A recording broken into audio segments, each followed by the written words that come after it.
My self Nilesh Thakur और हमारा जो टॉपिक चल रहा है वो है हिस्ट्री ऑफ माइक्रोबायोलॉजी। इसके प्रीवियस वीडियो में मैंने आपको हिस्ट्री ऑफ माइक्रोबायोलॉजी का कुछ टॉपिक पढ़ाया है। अभी हम इस टॉपिक को कंटिन्यू करेंगे क्योंकि हमारा टॉपिक बहुत बड़ा है। तो चलिए शुरू करते हैं। हमारा थर्ड पॉइंट क्या है? Human plague and its association with rats is mentioned in the Bhagavata Purana.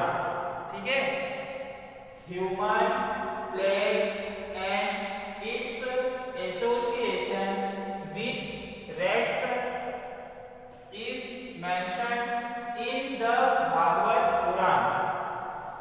Human plague, इसका हिंदी मीनिंग क्या निकलेगा? मानव प्लेग। और रैट्स, रैट्स का चूहों से रिलेटेड है ये। रैट मीन क्या होता है? चूहा होता है।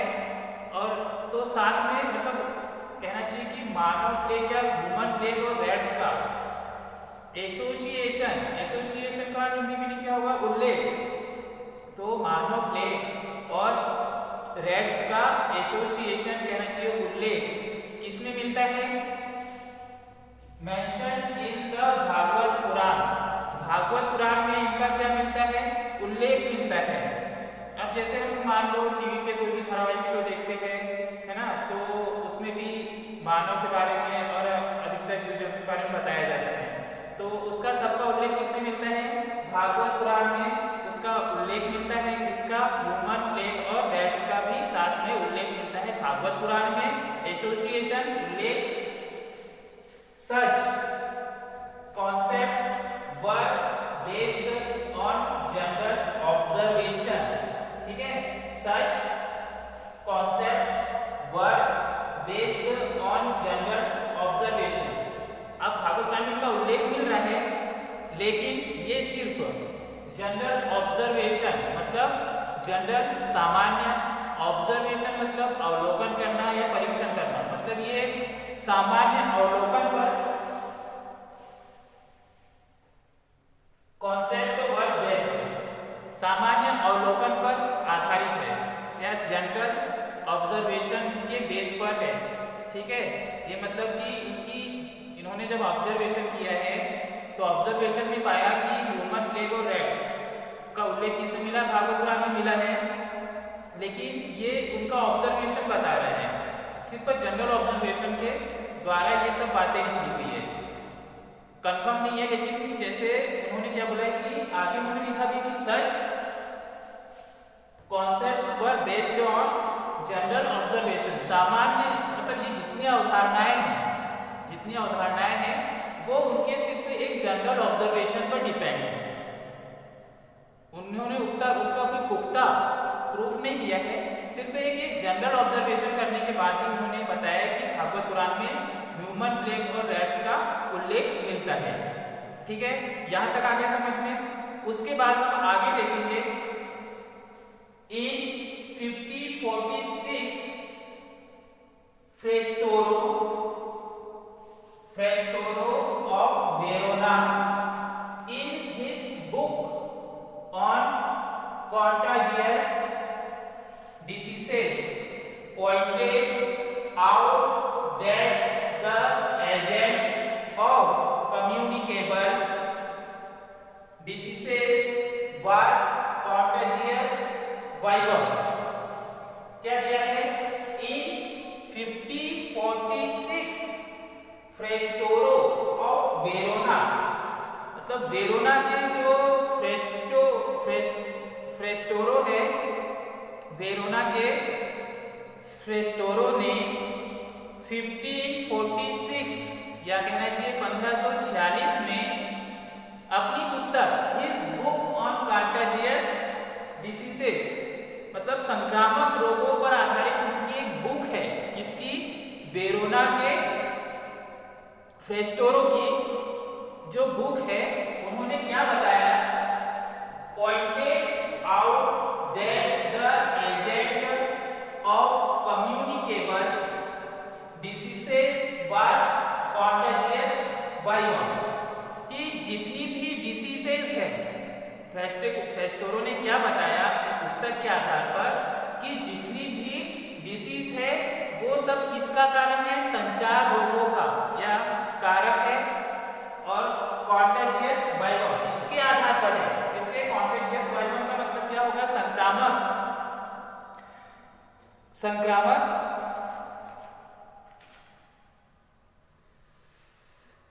संक्रामक रोगों पर आधारित है, संक्रामक वीवम या वाइवम पर आधारित है। किसने बताया, 1546 में फ्रेस्टोरो ने वेरोना के, ये कहाँ के रहने वाले थे, वेरोना के फ्रेस्टोरो ने 1546 या 1546 में बताया कि जो संक्रामक रोगों का संचार है वो किस पर आधारित है, संक्रामक वाइवम पर आधारित है। ठीक है, इतना आ गया समझ में। अब एक बार और रिवीजन कर देता हूँ ताकि आपको कोई डाउट ना रहे। अगर डाउट है तो आप कमेंट करके पूछ सकते हैं, आपका डाउट क्लियर हो जाएगा। और अगर आपको मेरा वीडियो पसंद नहीं आ रहा है तो आप मुझे कमेंट करके बताइए, मैं दोबारा से इस टॉपिक को फिर से रिवाइज कर दूंगा। ठीक है, human plague and its association with rats is mentioned in the Bhagavata Purana. Such concepts were based on general observation. Human plague और रैट्स, साथ में रैट्स का जो एसोसिएशन है वो किस पर आधारित है, भागवत पुराण में उसका उल्लेख मिलता है। लेकिन ये सब किस पर आधारित है, जनरल ऑब्जर्वेशन पर, सामान्य अवलोकन पर आधारित है।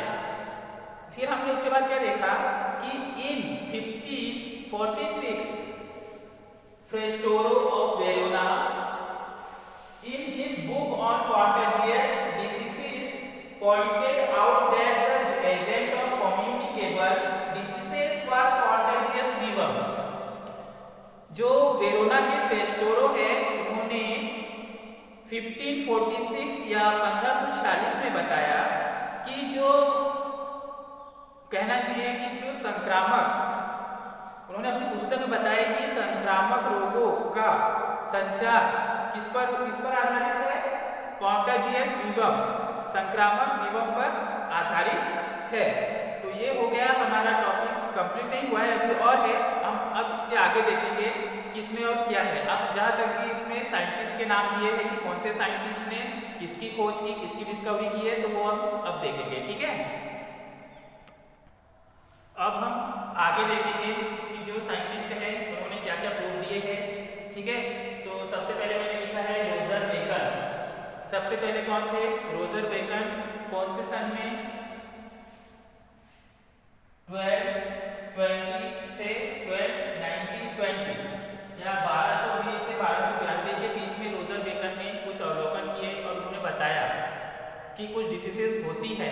अब किसके थ्रू होती है अभी हम आगे देखेंगे। ठीक है, तो इन्होंने क्या बताया है, postulated that disease is produced by invisible living creatures। ठीक है, postulated that disease is produced by invisible living creatures। क्या बताया इन्होंने कि जो डिसीज प्रोड्यूस हो रही है, जो बीमारी प्रोड्यूस हो रही है, जो डिसीज प्रोड्यूस हो रही है, उन्होंने एक पोस्ट की, उस पोस्ट में बताया कि जो डिसीज प्रोड्यूस हो रही है by invisible living creatures, invisible अजीवित प्राणियों के द्वारा, मतलब कि इनविजिबल लिविंग क्रीचर्स मतलब अजीवित जीवों से प्रेरित है। जो बीमारी हो रही है वो इनविजिबल लिविंग क्रीचर से प्रेरित है ना। अब प्रेरित है मतलब कि अदृश्य जीवित प्राणियों से प्रेरित है। ऐसे जीव जो दिखाई नहीं दे रहे हैं वो बीमारियां इनसे हो रही है। अब जो दिखाई नहीं दे रहे हैं मतलब नेट डायरेक्ट से देख नहीं सकते, कौन थे, माइक्रो ऑर्गेनिज्म थे। ये किसने बताया, रोजर बेकन बता रहे हैं। ठीक है, उन्होंने क्या बताया कि जो अदृश्य जीवित प्राणी है ये बीमारी उनसे प्रेरित है। Postulated that disease is produced, मतलब कि जो डिसीज प्रोड्यूस हो रही है वो किससे प्रोड्यूस हो रही है, इनविजिबल लिविंग क्रीचर्स के थ्रू प्रोड्यूस हो रही है, अदृश्य जीवित प्राणियों से प्रोड्यूस हो रही है, जो अदृश्य है, जो दिखाई नहीं दे रहे हैं। ये किसने बताया? रोजर बेकर ने बताया। फिर आगे क्या हुआ? This suggestion was made again by Girolamo Frestoro of Verma 1483 से 1533, 1483 से 1533 के बीच में वर्मा के एक साइंटिस्ट थे जिनका नाम था गिरलामो फ्रेस्टोरो। इन्होंने पुनः सजेशन दिया कि ये बीमारी किससे हो रही है? अदृश्य जीवित प्राणियों से ये बीमारी हो रही है, या अदृश्य जीवित जीव से ये बीमारी हो रही है। ये सजेशन किसने दिया? गिरलामो फ्रेस्टोरो ऑफ वर्मा के गिरलामो फ्रेस्टोरो ने भी ये सजेशन दिया। एक बार फिर से सजेशन दिया गया। फिर आगे क्या हुआ? एंटन when प्लैंकिज in 1762, but this pupil has no proof। ठीक है, अब उसके बाद में एक और साइंटिस्ट आए, उनका नाम क्या था? एंटन वेन प्लैंकिज। एंटन वेन प्लैंकिज ने 1762 में उन्होंने भी यही बताया कि जो डिसीज हो रही है वो किससे हो रही है? इनविजिबल लिविंग क्रीचर्स, अदृश्य जीवित जीव के द्वारा ये डिसीज हो रही है। लेकिन but this people has no proof, बता तो दिया कि अदृश्य जीवित जीव के थ्रू ये डिसीज हो रही है, बट इनके पास या इन लोगों के पास कोई भी प्रूफ नहीं था। प्रूफ ना होने की वजह से साबित नहीं हो पाया कि जो डिसीज हो रही है वो सच में अदृश्य जीवित जीव के द्वारा ही हो रही है। किसने बताया? सबसे पहले रोजर बेकन आए, उन्होंने बताया कि अदृश्य जीव के द्वारा ये डिसीज हो रही है। उसके बाद वर्मा के गिरलामो फ्रेस्टोरो ने भी यही बताया। फिर थर्ड एंटन वेन प्लैंकिज ने भी यही बताया। लेकिन इन लोगों के पास में कोई प्रूफ नहीं था, इसलिए ये साबित नहीं हो पाया कि ये डिसीज सच में अदृश्य जीव के द्वारा ही हो रही है या इनविजिबल लिविंग क्रीचर्स के द्वारा ही हो रही है। आ गया समझ में आपको? अगर आपको समझ में नहीं आ रहा होगा तो आप क्वेश्चन कमेंट कर सकते हैं और आपको आंसर भी उसका दे दिया जाएगा। ठीक है, अब हम आगे देखते हैं कि और कौन कौन से साइंटिस्ट है कि उन्होंने कैसे पता लगाया कि माइक्रो ऑर्गेनिज्म है या नहीं है, हम ये आगे देखेंगे।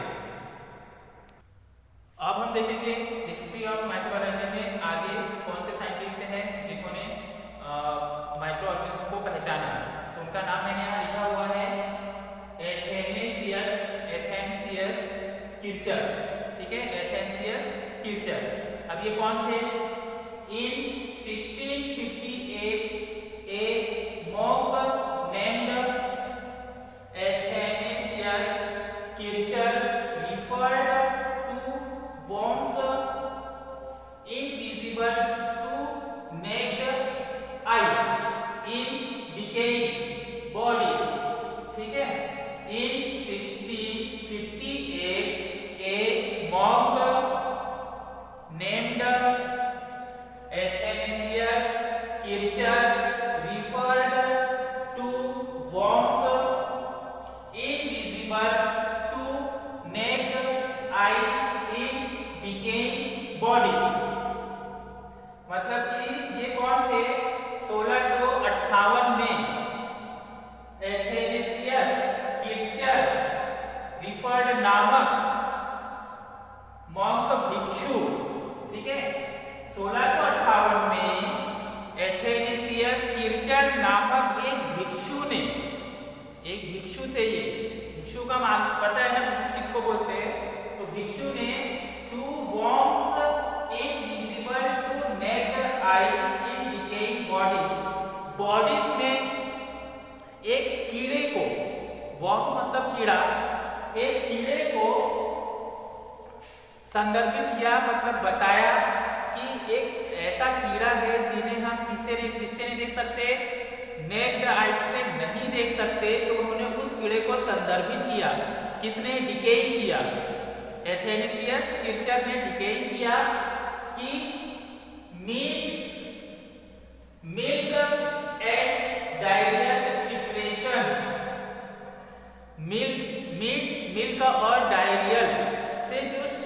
सिक्रेशन हो रहा है उसमें से एक कीड़े को उन्होंने संदर्भित किया। किसने? एथेनेसियस किर्चर। और ये कौन थे? मॉन्क थे, एक भिक्षु थे, जिन्होंने 1658 में क्या किया? एक कीड़े को संदर्भित किया। किसमें? मिल्क, मीट और डायरिया में से स्रावी सिक्रेशन होने वाले एक कीड़े को संदर्भित किया।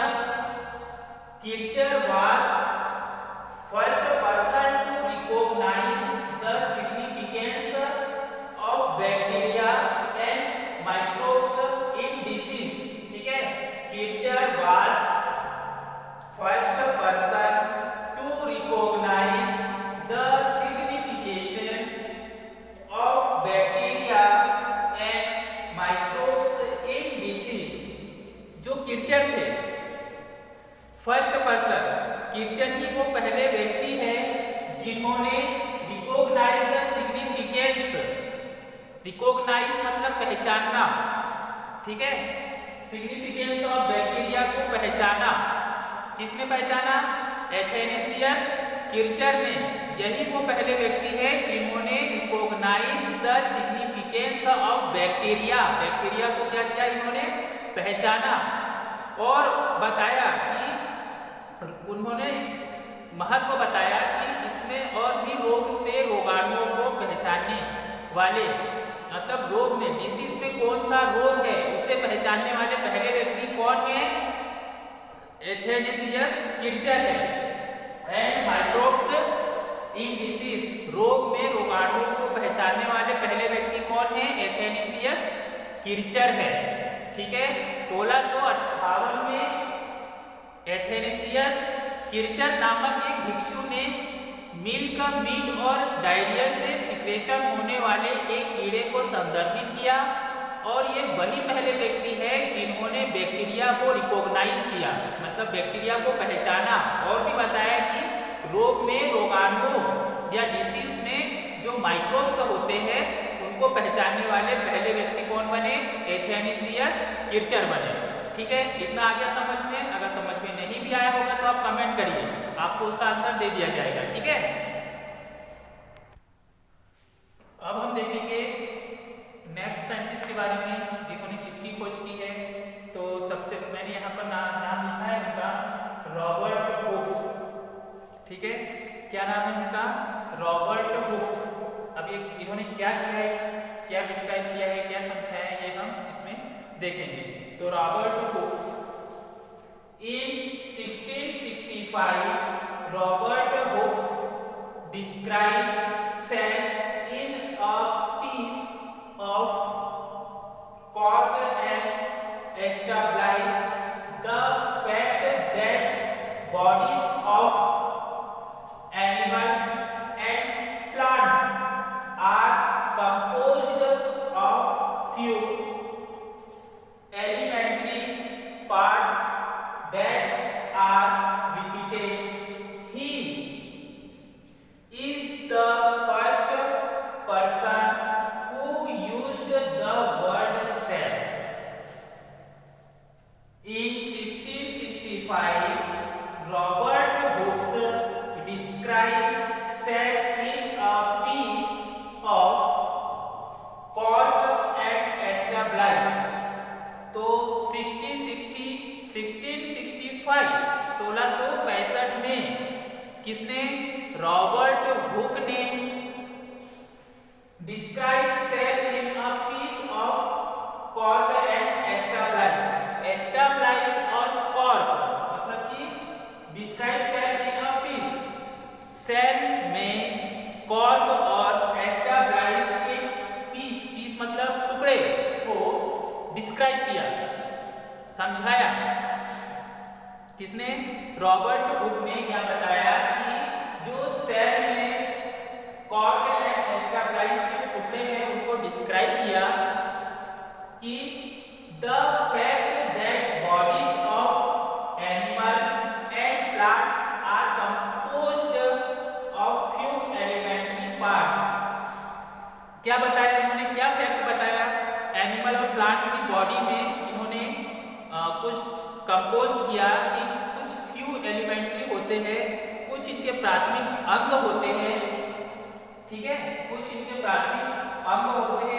प्राथमिक पार्ट्स, एलिमेंट्री पार्ट्स, प्राथमिक भाग होते हैं किसके, एनिमल की बॉडी और प्लांट की बॉडी के कुछ फ्यू मतलब कुछ एलिमेंट्री पार्ट्स होते हैं, या कहना चाहिए कि प्राथमिक भाग होते हैं, दैट आर रिपीटेड, जो बार बार क्या हो रहे हैं, रिपीट हो रहे हैं।